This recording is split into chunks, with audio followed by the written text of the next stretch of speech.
अब आपको एक दफ़ा फिर इस्लामाबाद लिए चलते हैं, जहां पर शहरी रहमान के हमरा चेयरमैन NDMA इस वक्त मीडिया को ब्रीफ कर रहे हैं। कहना पड़ेगा जब यहाँ से वापस रिसीव नहीं करता या इसमें कमी नहीं आती।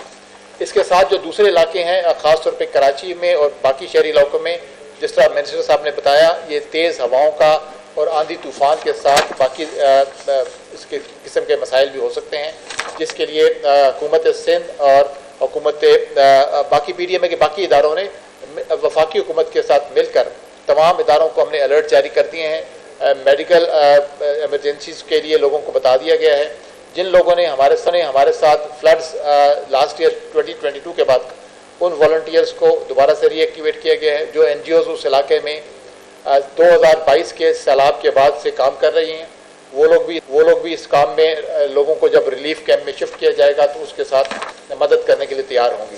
अभी तक जो वहाँ पर मिलिट्री फॉर्मेशंस के साथ जो हमने डाटा शेयर किया है, तकरीबन 1 लाख के आसपास वो लोग हैं जिनको एवैक्यूएट किया जाएगा, और ये प्रोसेस इंशाल्लाह तेज़ी के साथ कल शाम तक और अर्ली मॉर्निंग 15 से पहले इंशाल्लाह उसको ख़त्म कर लिया जाएगा। जब ये लोग वहाँ पर होंगे तो उनके जो अर्ली राशंस की रिक्वायरमेंट है, रिलीफ की रिक्वायरमेंट है, उस हिसाब से हमारी हुकूमत सिंध के साथ और बाकी तमाम इदारों के साथ जो किसी न किसी तरह इनको प्रोजेक्शंस को डेवलप करने में और लोगों को मोबिलाइज करने में और ट्रांसपोर्टेशन को और वहाँ पर जो उनकी रिलीफ के बाकी स्टेजेस हैं उसको इंशाल्लाह ताला आगे हतमी तौर पर देखेंगे।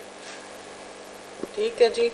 मैं ये ऐड कर दूं कि इस वक्त भी CM सिंध दौरे पे निकले हुए हैं। कल भी आप लोगों सब ने विजुअल्स देखे होंगे। जनरल साहब भी वहाँ इमरजेंसी ऑपरेशन सेंटर बना के बैठ गए थे, वो चले गए थे यहाँ से। आज भी PM मीटिंग लेंगे, बाद में हम शाम को उनको ब्रीफिंग देंगे, और जो वहाँ से इवैक्यूएशंस का स्टेटस है और फिर रिलीफ कैंप्स पर जाने का हवाला है, उसमें भी मुकम्मल इमदाद फराहम की जाएगी। जिसके बाद जैसे जनरल साहब ने आपको बताया है कि एक अमल शुरू होना है इनको रिलीफ देने का। अभी से मैं समझती हूँ लोगों को सोचना चाहिए, और ये हवाला हमें सबको देना पड़ेगा कि ये वही लोग हैं जो पिछले फ्लड में मुतासिर हुए थे, ये वही सूबा है जो सबसे ज़्यादा इम्पैक्टेड था और अभी तक रीबिल्डिंग और रेजिलियंस ट्रैप में फंसे हुए हैं, क्योंकि ना फंड्स मुंतकिल इतनी जल्दी होते हैं, ना रीबिल्डिंग इतनी जल्दी होती है। लोगों की इस वक्त रोज़गार जो है वो मुतासिर होगी, बिल्कुल होगी, और हमारी कोशिश होगी कि हम इस पूरे इवैक्यूएशन की प्रोसेस के बाद उनको रिलीफ कैंप से जब कम से कम तकलीफ के दिए उन्हें वापस कुछ घरों तक ले आए। घरों का भी मसला होगा, ये सब एक रिकंस्ट्रक्शन एफर्ट को इम्पैक्ट करती है, और आपकी जो फंडिंग रिक्वायरमेंट्स हैं वो भी बढ़ती चली जाएंगी। इस बजट में भी हमारी रिक्वेस्ट होगी कि इसका तखमीना अलग किया जाए। फ्लड रिलीफ पिछले भी जो थे और अब भी। मैं इस वक्त ज़रूर आपके तवस्सुत से एक आपका थोड़ी कोऑपरेशन चाहूँगी कि इमरजेंसी नंबर्स और हेल्पलाइंस शेयर करना चाहूँगी। ये कंट्रोल रूम साउथ कराची के लिए 021-992-05628 है जी। कंट्रोल रूम कोरंगी है जी 021-9933-3926।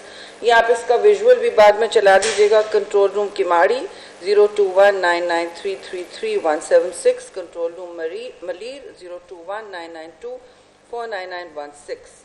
कंट्रोल रूम बदीन, फिर से रिपीट करूँगी, control room Badin 0297-920013। Control room Sujawal 0298-510-833। ये लोगों के लिए हेल्पलाइंस हैं। अवाम इस वक्त मैं फिर कहूँगी, देखिए वाबेला ना मचाएं, लेकिन एहतियात बरतना ज़रूरी है। मुझे जो इत्तलात मिल रही हैं, जो NDMA में भी इत्तलात आ रही हैं, लोग कैजुअली ले रहे हैं हुकूमत की हिदायत को, फिशरमैन से लेके जिन लोगों को इवैक्यूएट करना है। कराची में भी हंगामी हालात हैं, क्योंकि वहाँ पे क्योंकि इतनी डेंसिटी है अर्बन पॉपुलेशन की, और वहाँ आपको पता है जब बारिश होती है तेज़ तो काफ़ी ज़्यादा होती है। इसमें ठट्टा पूरे डिस्ट्रिक्ट में 300 मिलीमीटर से ज़्यादा लगभग बारिश की तवक्को, ये बहुत है जी। और ये आपने देखा होगा पिछले मानसून में ये इलाके मुतासिर हुए थे। कराची में 113 मिलीमीटर मुतवक्के है। ये कराची जैसे डेंस शहर के लिए, जहां आपको पता है खुदाई खुली हुई है DHA में, ये बहुत ज़्यादा है। तो सब लोगों से ये कहना होगा कि ख़ास तौर से इलेक्ट्रिसिटी पोल्स, बिलबोर्ड्स, अपने शीशे, खिड़कियाँ, अपने टारपॉलिन्स जो आप पर गिर सकते हैं, ये सारी चीज़ें और हिदायत हम देते भी जा रहे हैं, ट्विटर पे भी, मीडिया पे भी।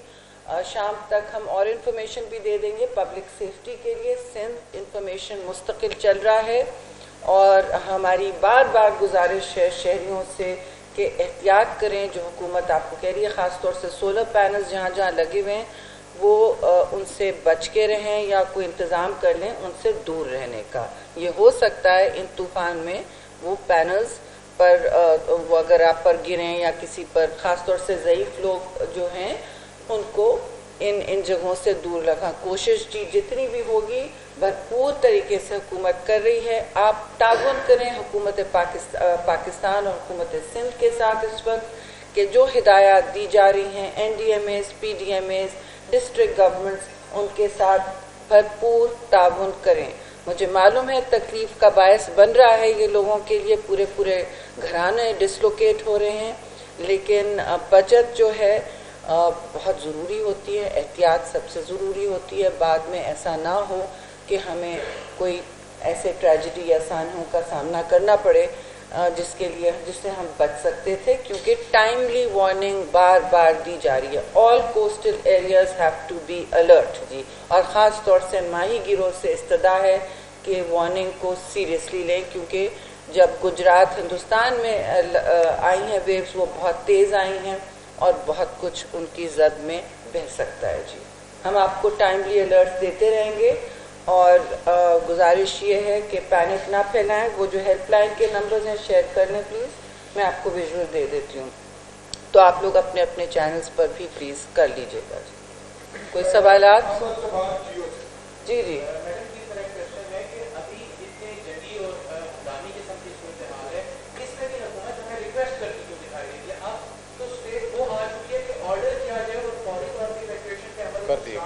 वो हो गया है। नहीं देखिए फोर्सिंग करनी मैंने नहीं बोला है ज़्यादा। जमहूरी हुकूमतें हमेशा पहले गुजारिश करती हैं, लोगों को तंग नहीं करती, लेकिन जिन इलाकों पर मैंडेटरी का मतलब हमने फोर्सिबली शुरू कर दिया है। केटी बंदर खाली हो गया जी ऑलमोस्ट, और दूसरे इलाके इसी तरह हो रहे हैं। सुजावल में भी आधा हो चुका है। रोज़ आज रात भर ये काम जारी रहेगा, यहाँ से भी हम मॉनिटर कर रहे हैं। इसमें कोई वो नहीं होगी, देयर बी नो ऑप्शन जी, तो करना पड़ेगा। ठीक है।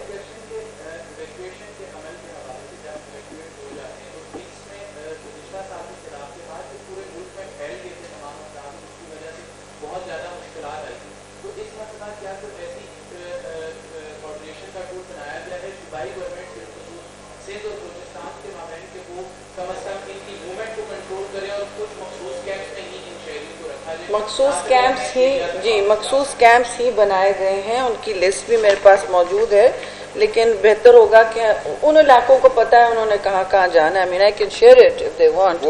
जी उसमें जिन इलाकों से लोगों को मूव किया जा रहा है उनके साथ सिक्योरिटी के इदारे मौजूद हैं और उनका एक डाटा मुरतब किया जा रहा है कि उनको कहाँ पर रखा जाएगा, क्योंकि उन रिलीफ कैंप्स की या जो टेम्परेरी अकोमोडेशंस होंगी उसका भी एक डाटा असेसमेंट और इसकी नीड डेवलप की जा रही है कि वहाँ पर लोगों को किस किस्म की सहूलत चाहिए। इनिशियली हमारा फोकस उनको शेल्टर और राशन देने पर है, वो हुकूमत सिंध और PDMA के पास वाफर मकदार में मौजूद है। उसके बैकअप के तौर पे NDMA के वेयर हाउसेज और फेडरल गवर्नमेंट की मजीद बैकअप इमदाद मौजूद है। बाद में इसी डाटाबेस को करते हुए, चूँकि लोग खुद भी उसी जगहों पे वापस आना चाहेंगे, हम जैसे ही एरिया साफ डिक्लेयर हो जाएगा तो we'll bring them back as per the data of today and tomorrow. इस वक्त जी रिलीफ कैंप्स एक तालुका में 8 बन गए हैं। ज़्यादातर ये पब्लिक स्कूल्स हैं, टेक्निकल इंस्टीट्यूट्स हैं, इदारे हैं जो इस वक्त छुट्टियों के लिए भी खाली हुए हैं। They all army public school, GPS public school, ये सारे स्कूल्स हैं जी। बदीन के दूसरे यूसीज में भुगरा, मेमन एंड शहीद, 2 सुमरों में वी हैव 2 रिलीफ कैंप्स, ये भी दोनों स्कूल्स हैं जी। और केटी बंदर के इलाके में जो खासा मुतासिर है वहाँ 7 हैं एक यूसी में और दूसरे में 3 हैं। ऑल आर स्कूल्स, और यहाँ लोगों को इवैक्यूएट फॉर्सिबली किया गया है, ज़बरदस्ती करना पड़ा है क्योंकि उनकी जान है तो जहान है। इसके बाद हम मॉनिटर कर रहे हैं सुजावल के भी, इंशाल्लाह आज शाम तक हम इवैक्यूएशन ख़त्म करवा लेंगे। We are in touch with PDMA Sindh every 3 hours.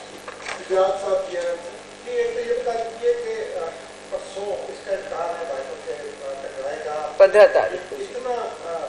कितना लंबा ये स्पैन हो सकता है जो मुश्किल का होगा लोगों का, तो ये बता दीजिए। चेयरमैन NDMA से ये सवाल है कि पाकिस्तानी फौज इस वक्त मल्टीपल चैलेंजेस से नजर आजमा है। क्या आप नहीं समझते चेयरमैन NDMA के सिविल डिफेंस की जो फोर्स एक जमाने में हुआ करती थी उसको रिवाइव करके क्रिएट किया जाए, खासतौर पर स्पेसिफिक इकोनॉमिक के लिए? जी वो तो चूँकि एक लॉन्ग टर्म मेजर होगा उसको, लेकिन इस वक्त हम चूँकि इस इमरजेंसी को देख रहे हैं तो उसमें पाकिस्तान आर्मी, रेंजर्स और बाकी दीगर जो सिक्योरिटी के इदारे जो उस वक्त इलाके में मौजूद हैं वो अपनी अपनी डिस्ट्रिक्ट इंतज़ामिया के साथ और PDMA सिंध के साथ मिलकर एक जॉइंट ऑपरेशन वहाँ पर शुरू किया गया है, जिसमें हमारी पहली तरजीह है कि लोगों को साफ़ और महफूज मकामात पर पहुँचाया जाए और ख़ास तौर पर कंक्रीट कवर वाले इलाकों में, ताकि जहाँ पर इनकी जानो माल महफूज रह सके। टेंट विलेजेस इस्टेब्लिश करना इस वक्त मुनासिब नहीं है क्योंकि वो जिस किस्म की हमें तूफ़ानी हवाओं का सामना है उसमें बेहतर यही है कि लोगों को कवर्ड एरिया के अंदर हम उसको as early as possible move कर दें। ये बता देना तरपाल भी इस वक्त डेंजरस हो सकता है। इस वक्त जो भी टेम्परेरी अकोमोडेशन है उसमें अपना रिस्क है, इसलिए हमने इन लोगों को जहाँ पर मूव किया है वहाँ पर ज़्यादातर पब्लिक बिल्डिंग्स को प्रायोरिटी दी है, स्कूल बिल्डिंग्स, वेयर हाउसेज और ऐसे मकामात जो इस वक्त खाली हैं पब्लिक बिल्डिंग के, दे कैन बी यूज्ड। और उसमें और लोगों को कच्चे मकानात से निकाल कर और टेंट्स में और उन जो जैसे जैसे हम इसकी इंटेंसिटी उमरकोट और उमरकोट से मशरक़ की तरफ जाएंगे और साउथ ऑफ सकर तो ये इंटेंसिटी कम हो जाएगी, लेकिन इसका जो रिपल इफेक्ट है वो शहरी इलाकों में अभी भी होगा। 17 तारीख जी, तो ये 15 तारीख से लेकर 17 की शाम तक ये क्रिटिकल दिन है हमारे, 15, 16, 17।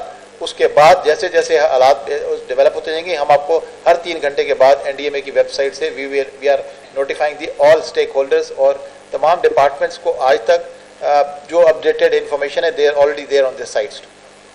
जी उस्मान साहब, मेरा आपसे ये सवाल है कि अभी जो आप तूफान के पेश नज़र शॉर्ट टर्म प्लानिंग कर रहे हैं, आपने जिस तरह कहा तेजी से निकल रहे हैं, तो लॉन्ग टर्म क्या प्लानिंग है, कितना तो नहीं कहा ग्लेशियर, हो रहा है? मैंने अभी ग्लेशियर का कुछ नहीं कहा।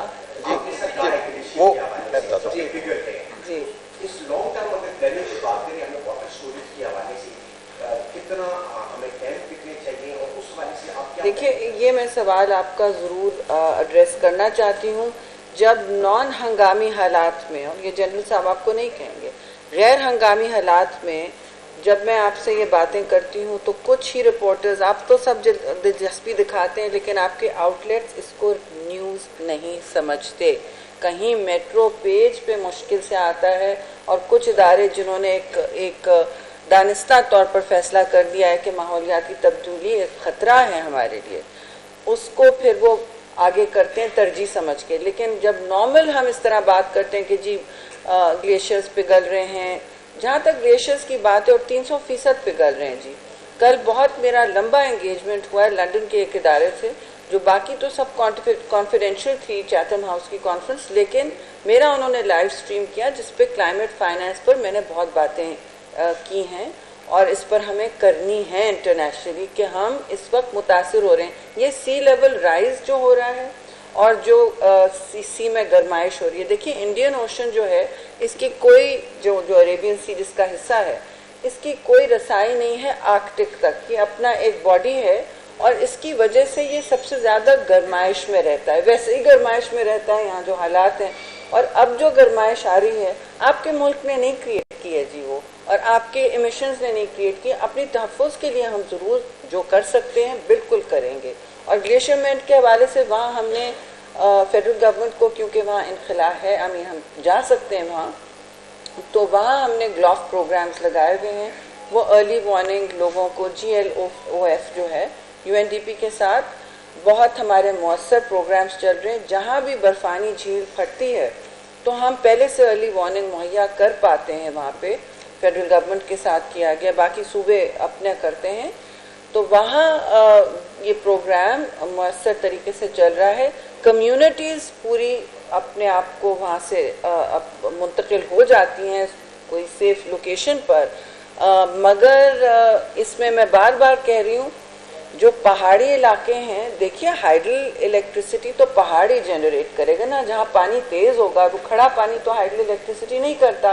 मैं बाहर भी बताती हूँ, तो जो वही पानी जो है आपके लिए फ्लडिंग का भी बायस बनता है। जहाँ जहाँ तेज़ है वो हाइडल प्लांट्स जो लगे होते हैं छोटे मोटे, केपी में बहुत लगे हुए हैं, जीबी में बहुत लगे हुए हैं, वो अपनी अपनी कम्युनिटीज़ और प्लांट्स को सर्विस कर रहे हैं, वो सब तबाह होते हैं इस तरह की डिस्ट्रप्शन में। जान और माल बच जाती है, लेकिन लोगों के घर, ब्रिजेस, छोटे छोटे ये जो प्लांट्स होते हैं हाइडल के, ये सब ऐसे मतलब टूथपिक की तरह निकलते हैं। जब वो पानी आता है ग्लेशियर उसका लेक आउटबर्स्ट का, वो बहुत तेज़ होता है और उसके रास्ते में बड़े बड़े चट्टानें टूटती हैं, जो वो चट्टानों को भी साथ लेके आता है। आपने वीडियोस देखी होंगी, तो वो खासे ख़तरनाक हैं। हर जगह हम जाने अर्ली वार्निंग की वजह से बचा रहे हैं, क्योंकि जब आपके पास वसाइल महदूद होते हैं तो आप पहले और हर जो भी वसाइल हों, हर जगह दुनिया में हर रियासत, हर हुकूमत पहले अपने शहरियों की तहफ़्फ़ुज़ की सोचती है, उनकी जान का सोचती है, माल उसके बाद। जी जी जी जी Are you going to convene the meeting of National Council on Climate Change that is headed by PM for separate allocation of funds for these flood-affected communities? And sir, for you, I have this question: NDMA had trained the USAR teams, urban search and rescue teams. Are you going to deploy those teams? And do you have a separate mechanism to ensure proper stock taking on ground? आप पहले कर। On the urban search and rescue team, first, NDMA and other agencies have trained these urban teams on a mass scale. Rescue 1122 is part of that. Army rescue teams are also part of that. But this is much beyond urban search and rescue now. We are looking to reach out to the people who are now in the vastest expanse in the areas along coastline. The initial emergency was declared on Sindh and Makran both. And Balochistan coastline as well, but now we are looking more towards Karachi and Karachi East. So that is the focus of the area. Now, as far as the urban search and rescue is concerned, these are the proficiencies which are already there. Now, these teams are there for larger cities like Karachi and surrounding areas. But if we are talking about the areas to be salvaged from immediate impact of the landfall on these coastline, so we are looking at very, very far off located hutments and mud hut areas, and where people are there to be taken out of their mud huts and then relocated to the camps. So there will be a larger, just definitely if there is an urban emergencies and urban flooding situation in Karachi, definitely all of these activities will be generated. We are also capping on the private resource which is available in the form of various ambulance services and welfare organizations and other voluntary workers which have been trained by number of international NGOs and NGOs after the floods. So we have large reservoir of these trained medics and expertise with people of lots of expertise, and we are definitely calling them in as the backup of the medical resource or the relief and rescue resource which may be required after 17th onwards. Thank you. अभी I think मुअस्सर बातें हुई। आपका आखिरी सवाल जो अभी मैं यहाँ से दो आखिरी ले लेती हूँ। आपका सवाल ये था कि बजटिंग के लिए कोई ख़ास इक़दामात, और देखिए वो काउंसिल जो है वो बजटिंग काउंसिल नहीं है, वो एक एडवाइजरी काउंसिल है, मुशावरती एक अंजुमन सी बैठती है और वो बेशक बैठे, लेकिन इस वक्त ये जो आपका सवाल है कि वसाइल की मुंतकली ख़ास तौर पे सिंध के हवाले से रीबिल्डिंग, पिछला भी जो रहता है जो तखमीने बने हैं उसमें समझती हूँ अभी बजट इजलास चल रहा है और हम इस इजलास में ही रिक्वेस्ट कर सकते हैं वज़ीर ख़ज़ाना को और हमारे ऑनरेबल प्राइम मिनिस्टर को कि इस वक्त आप मुंतकिल कर दें सिंध को, और जहाँ जहाँ बलूचिस्तान में भी अभी ज़रूरियात का कोई भी आइडेंटिफिकेशन हुई है वहाँ कर दें, क्योंकि जो रीबिल्डिंग कोस्टल एरियाज़ की है वो पिछले फ्लड से भी अभी तक जो फंडिंग नहीं पहुँच पाई है वो नहीं पहुँची है, और उस सिंध अपने वसाइल और इंटरनेशनल MDBs पर काम कर रहा है। PM ने अश्योर किया है कि वो मैच करेंगे सिंध के फंड्स को, और हमारी उम्मीद है कि इस बजट में वो हो जाएगा। तो इंशाल्लाह ये वक्त हमें तकसीम करने का नहीं है एक दूसरे का, हमें कोशिश करनी है कि लोगों को की सहूलत भी सामने देखें। सिटीजन्स की जो आप कह रहे थे रिक्वेस्ट क्यों कर रहे हैं, ये तरीका होता है जहाँ जहाँ पहले आप रिक्वेस्ट ही करते हैं जी, फिर हम फोर्स करना पड़ता है इवैक्यूएशंस को। तो कोशिश ये रहेगी कि सबसे कम तकलीफ पहुँचे, और जहाँ तक फंडिंग की रिक्वायरमेंट्स हैं मुतासिर इलाकों की, वो भी हम रिव्यू ज़रूर मांगेंगे वफाक से जी। शुक्रिया। ठीक है जी, आई थिंक लास्ट 2 क्वेश्चंस। हाँ, जब भी हमने देखा समुद्री तूफान आते हैं तो जहाँ जहाँ आते हैं बॉर्डर एरियाज भी होते हैं मुल्कों के, तो कोऑर्डिनेशन होती है। अब ये समुद्री तूफान पाकिस्तान और एज वेल इंडिया में भी आ रहा है, क्या हमारा भारत के साथ कोई कोऑर्डिनेशन है इस मामले पे, कोई इंफॉर्मेशन शेयरिंग का? अगर नहीं है तो क्यों, क्या वजह है? पहले मेरा जवाब सुन लें जी। ज़ाहिर है कोस्टल एरियाज़ और क्लाइमेट चेंज कोई बाउंड्री नहीं, बिल्कुल आपने सही मौजू बात पूछी है, कोई बाउंड्री ना साहिल देखती है। ये बस तूफ़ान आता है तो हर जगह आता है, तो ये रीजनल, मैंने आपको पहले भी अर्ज़ किया था, इलाकाई फोरम्स होते हैं। पाकिस्तान के लिए एशिया पैसिफिक का बैंकॉक है जी, वहाँ से सारे ममालिक की इंफॉर्मेशन शेयर होके बशमूल हिंदुस्तान के आ रही है। यही सवाल हम अभी यही मैनेज कर रहे थे वहाँ, और आज सुबह सुपार्को वाले भी कह रहे थे कि 17 सेंटर्स इस वक्त हैं बशमूल नासा के, जो इस वक्त आपके लिए मॉडलिंग, कुछ मॉडलिंग फराहम कर रहे हैं और कुछ सैटेलाइट डेटा, सबसे एक मजमूई मॉडल बना के फिर हम आप तक पहुंचाते हैं कि जी अब ये रुझान इसका शायद ये होगा। अनप्रिडिक्टेबिलिटी मैनेज करना बहुत मुश्किल होती है, इसलिए ये बाहर जो बैरून मुल्क और दूसरे भी स्टेशन हैं, इवॉल्व हैं, सैटेलाइट इमेजरी है, उसकी मदद से हम ये मॉडल्स बना के शेयर कर रहे हैं। They are all in touch जी, और हमारा सेंटर एशिया पैसिफिक का बैंकॉक है और उसमें सबका होता है जी। डायरेक्ट तो I don't think we needed it.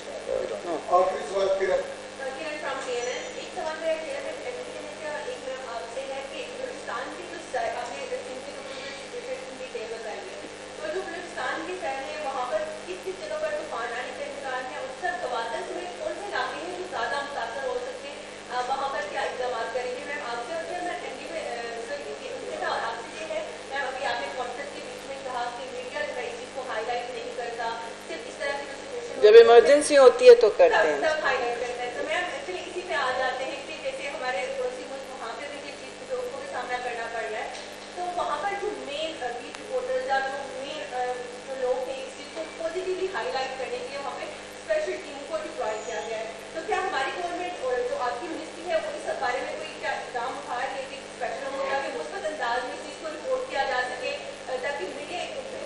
जी देखिए, ये काम इदारों का होता है। आपका इदारा कहेगा कि जैसे एक और, मैं उनका नाम नहीं लूँगी, बहुत बड़ा इदारा है, उन्होंने क्लाइमेट चेंज के लिए रिपोर्टर्स 1 या 2 रखे हैं अलग।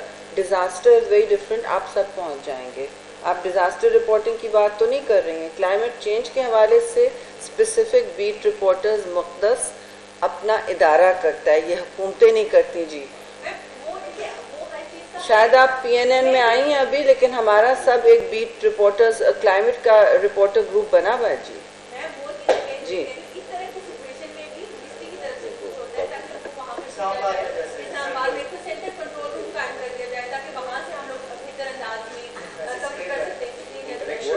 वो आपको NDA में हम बुला लेंगे, लेकिन इतने लोग हम फिट नहीं कर सकते, और वहाँ काम भी रियल टाइम में काम हो रहा है। जनरल साहब ने मुझे, हम वहाँ करने वाले थे प्रेस कॉन्फ्रेंस, लेकिन मैंने कहा कि इब्तदाई तौर पे क्योंकि इंफॉर्मेशन ज़्यादा है, टाइमिंग क्लैश चल रहा है, बेहतर यहीं से होगा। स्क्रीन भी हम आप तक ले आए हैं, तो आई डोंट नो क्या आप चाह रही हैं, लेकिन ये डिज़ास्टर, फिर भी आप डिज़ास्टर रिपोर्टिंग की बात करिए। डिज़ास्टर रिपोर्टिंग नहीं, please don't cut me. Disaster reporting सब करते हैं। जब क्लाइमेट चेंज की कॉन्फ्रेंस होती है, कुछ ही अखबार और इदारे रिपोर्ट करते हैं और कहते हैं कि जी दूसरी, अब मैं कोई आपका 3rd क्लास सियासी स्टेटमेंट दे दूंगी, वो आप चलाएंगे बार बार एज ब्रेकिंग न्यूज़। इन्होंने ये कह दिया, अब वो वहाँ पहुँची, फला मीटिंग में उतरी हैं, इस तरह होता है जी, साफ बात है जी। बस आपसे फिर हम रिव्यू करेंगे। बलोचिस्तान कोस्ट के हमने 5 जून के बाद से जब तक इसकी ट्रेजेक्टरीज 2 डिफरेंट कॉन्टेक्स्ट में आ रही थी कि या तो ये शुमाल और शुमाल मशरिक की तरफ मुड़ेगा, बट 3 से 4 सेंटर्स हमें बता रहे थे कि इसका रुझान शुमाल और शुमाल मगरब की तरफ हो सकता है। उस कॉन्टीजेंसी में इसका इम्कान था कि ये बलोचिस्तान को